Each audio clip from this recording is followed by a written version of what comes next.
जी, आहार विहार के बारे में आपके कुछ विचार हम बचपन से सुनते आ रहे हैं। आलोक बेटे, जी।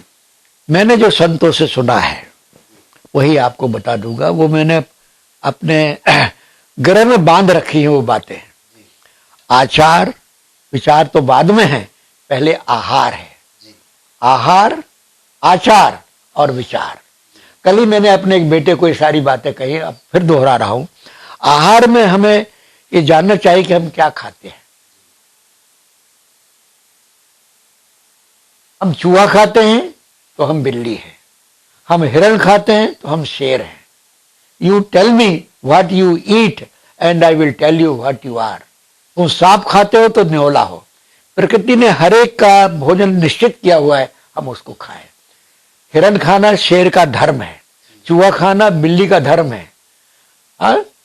पर हम मनुष्य होकर के सूअर खाएं, गाय का मांस खाएं, कोई भी मांस खाएं, मुर्गा खाएं। अरे हम अन्न खाएं, अन्न में प्राण होते हैं। अंकुरित खाएं, शाकाहारी। हम भारत में साग भाजी की कमी नहीं है, हम हरी शाक खाएं। बड़े बड़े डॉक्टर जब सलाह देते हैं, कार्डियोलॉजिस्ट लोग हृदय रोगों के बीमारों को, तो कहते हैं अपना आहार बदलो, आहार बदलो। तो सबसे पहले हमें आहार सुधारना है अपना। आहार के बारे में मेरी 5 बातें मैंने सुनी है। आपने हाथ में 5 अंगूठे समेत 4 उंगलियां हैं। अंगूठा ज्यादा इंपॉर्टेंट है। अंगूठा अगर नहीं तो उंगलियां क्या कर लेंगे? अंगूठा तो सहारा देता है। तो अंगूठा कहता है कि तुम ये तय करो कि तुम क्या खाओगे, अपना आहार निश्चित करो क्या खाना है।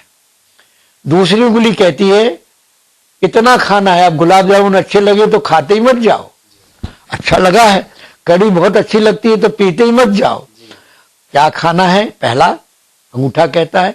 पहली उंगली कहती है कितना खाना, और बीच की उंगली कहती है कब कब खाना है, नहीं कि दिन भर खाते रहो। आपका समय निश्चित होना चाहिए।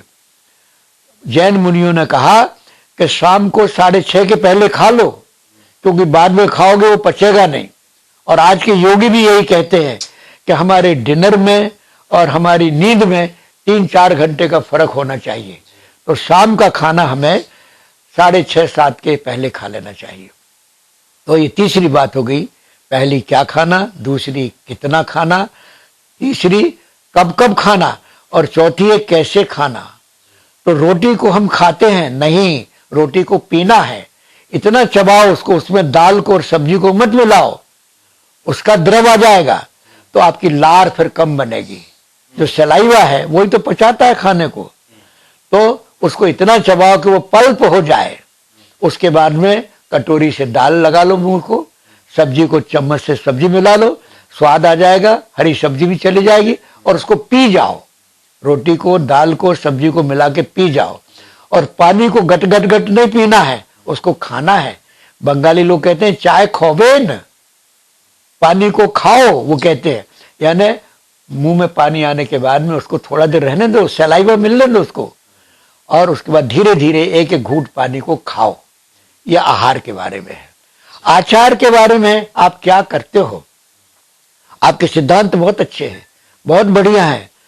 बड़े बड़े महात्माओं के तुम उपदेश और व्याख्यान सुनने जाते हो, हमारे मंदिर में आकर के भागवत कथा का आयोजन करते हो, लेकिन तुम 5 भाई मुकदमे लड़ रहे हो, जायदाद के पीछे मुकदमा लड़ रहे हो। जैसे भाई ने तुम्हारी माँ को संभाला, तुम 4 भाई तो बाहर निकल आए। एक वकील हो गया, एक इंजीनियर हो गया, दूसरा भी अकाउंट्स का अफसर हो गया। उस एक भाई ने तुम्हारी माँ को संभाला है पिताजी के स्वर्गवास के बाद। अब वो जमीन तुम उस भाई से छीनना चाहते हो? अरे दे दो उसको। भागवत कथा कहते हो, रामायण के अन्यायी हो। राम ने भरत को राज्य देके चले गए। तो हमारे सुनने में, हमारे विचारों में और हमारी करनी में फर्क है। गांधी जी ने कहा है कि कथनी करनी एक होना चाहिए। विचार जो आते हैं और हमारी जो हम कहते हैं, हमारा काम भी उसी के अनुसार होना चाहिए। तो हमारा आचार आचरण हमारा विचारों के अनुकूल होना चाहिए, कथनी के अनुकूल होना चाहिए। भाइयों से मुकदमा नहीं लड़ना, दे दो उनको, तुम जंगल चले जाओ, पत्नी को लो और घर द्वार छोड़ के जंगल चले जाओ, छोड़ दो सारा। तो ये आचार हुआ। इसके बाद विचार, इस सब के मूल में विचार है। हम विचार करते हैं, वो इन सब से पतला होता है, विचार महीन होता है, सूक्ष्म होता है। बर्फ मोटा है, तगड़ा है, वजनदार है, वो विचार नहीं करता, वो अपनी जगह पड़ा है, आगे बढ़ता नहीं। पर जो पिघल जाता है तपस्या की गर्मी से, तप से, वो जब पिघल जाता है तो पानी की धार बनकर बहने लगता है। तो बर्फ से पतला पानी, और पानी से भी पतली हवा है। हवा में जब तूफान आता है तो पानी पीछे रहता है, समुद्र की लहरें ऊंची ऊंची उठने लगती हैं हवा के कारण। तो बर्फ, बर्फ से पतला पानी, पानी से पतली हवा, और हवा से पतला आकाश, और इन सबसे पतला समय है। समय की धार को देखो, और विचार आते हैं, विचार ही समय है। हम हर घड़ी मर रहे हैं, हम केवल एक पल जीते हैं। जो पल गए वो गए, जो आने वाले हैं वो अभी आए नहीं हैं। जो हम जी रहे हैं उसमें अच्छा विचार करें, अच्छा विचार करें, उसके अनुसार आचरण करें।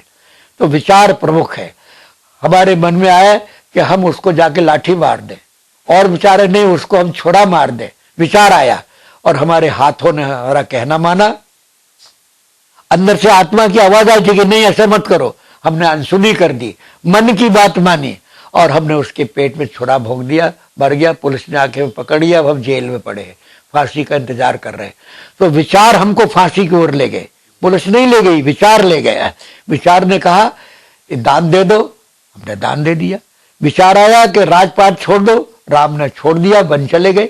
तो विचार प्रमुख है। हमें अपने विचारों पर संयम होना चाहिए, जो योग साधना से आता है।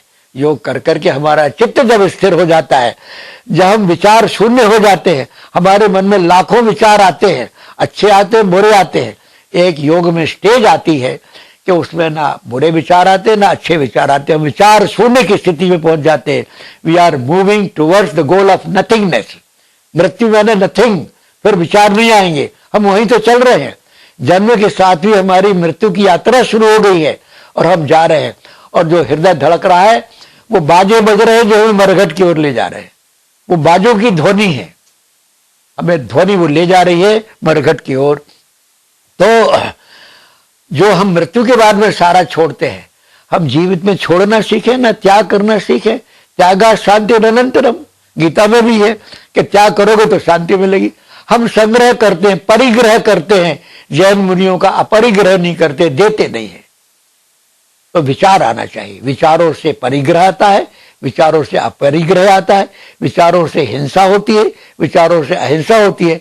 तो विचारों को हम चैनलाइज करें योग साधना के द्वारा, ये मैं सोचता हूं। आचार विचार, अपना आहार आचार विचार के ऊपर, ये मेरा सोच है। आहार शरीर का भोजन है, विचार मन का और आत्मा का भोजन है, उसको भी भोजन दे। अच्छा भोजन दोगे, अच्छा। अपने फ्रिज में हमारा जो हृदय है, मस्तिष्क है, मन है, वो एक फ्रिज है। उसमें हम फ्रिज में अपने सड़े टमाटर, सड़े अंडे नहीं रखते, सड़े आलू नहीं रखते, फेंक देते हैं। जो खीर है, हलवा है, वो हम फ्रिज में रखते हैं। तो हम अपने दिल में भी ऐसे अच्छे विचार रखें, जो हलवा है, खीर है, मीठा है, जो अहिंसक है, जो अपरिग्रह है, उसको रखें। अंत में आप कुछ संदेश देना चाहेंगे या कुछ विशेष बात आप बताना चाहेंगे? चलते चलते विशेष बात क्या है आलोक, लोग मुझे घर बुला ही लेते हैं और मैं चला जाता हूँ। संदेश ये कि ये जो देश में हिंदू, मुसलमान, सिख, ईसाई, इनकी दीवारें जो अलग अलग हैं, ये बड़े लोगों के सामने प्रवचन होते हैं, बड़े लोग बात करते हैं, हर्ष व्यक्त करते हैं कि वहाँ इलाहाबाद हाई कोर्ट की पीठ का फैसला बड़ा अच्छा होगा, हम सब स्वीकार करेंगे। और जब फैसला आ जाता है तो विरोध खड़ा हो जाता है। तो जो हम अलग अलग दीवारें हैं, पानी में कोई रास्ता नहीं बनता, हवा में कोई हवाई जहाज के लिए रास्ता, आकाश एक है, समुद्र एक है। तो समाज एक करने के लिए हम बच्चों को दीक्षित करें।